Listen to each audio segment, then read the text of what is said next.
threshold. We are at the threshold, and there's an old esoteric story of the dweller at the threshold, meaning that it is the summum bonum of everything that we don't deal with psychologically. So it is our fears that keep us, that are our resistance until we assimilate those fears, until we overcome them. What's interesting about this threshold is that essentially it's also this journey of the gift of life, and that the mechanism, the story of the self, is the threshold into life from other worlds. How did the atoms spinning become ourselves? Why are the atoms that are spinning as ourselves still spinning and convinced they are who and what we think we are? What's the glue that binds us together? And what is important here is that as with the totem pole, as with standing upright, as with growing out of the soil, the threshold, although it passes this way, is actually rising this way, because like the chakras, like moving through the body's meridians, that we are moving, growing out of the soil. This is why in the old Middle Ages and Renaissance, you'd always see how the astrological wheel was attributed to different planets. So each planet had a different control or rulership over different bodily functions.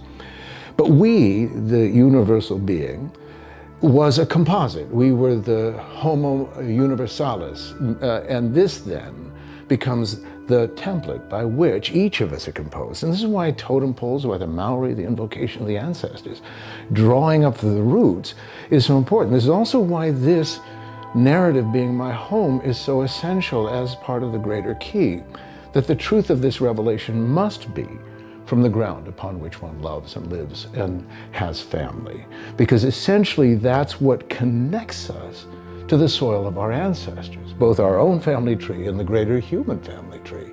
So at this threshold, we rise, and I show how we rise here because the Venus of Willendorf, the first mother, the cave mother, emerges at our feet, and from her rises then the story of the atoms, the atom body, this generosity of atoms that in their generosity stick together to create one of us in that spin. And as we rise into the garden here, we also enter the book of life. This is important again, why this would be home and the cave painting. It's first technology.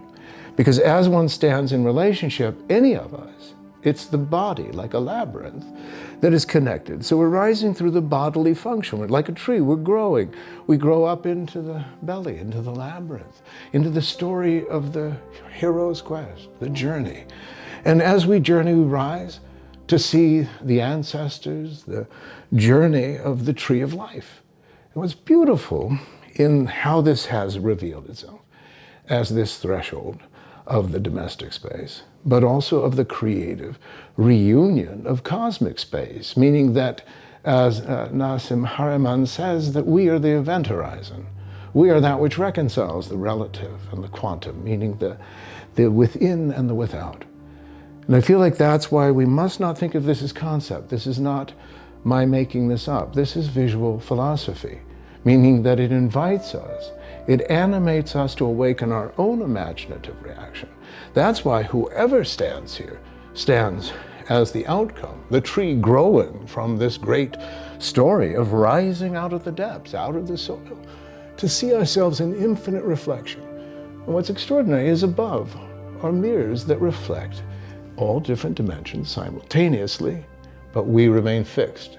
A bit like the 3D glasses. Over and over again, the emphasis is we are each at the threshold, holding the eternal. You even think of the hemispheres of the mind. We're holding the greater vision, but we're also holding the human story. So we're at a threshold of finally recognizing that, like the ancestors, to be standing here, to be the outcome of all of this, to return finally to the human form, to the ordinary, to the overlooked ordinary, which Joseph Campbell always said was myth. And this is why the mythic returns us home. Says, do you think the hero's quest would have been to end up alone? It would end up as truly human, to invite one to the banquet of possibility that says, as you stand here now, dream this story that you are essential to the truth, that to be human needed you, but to know your story you had to come home. Otherwise, you're listening to someone else's. We're at the threshold.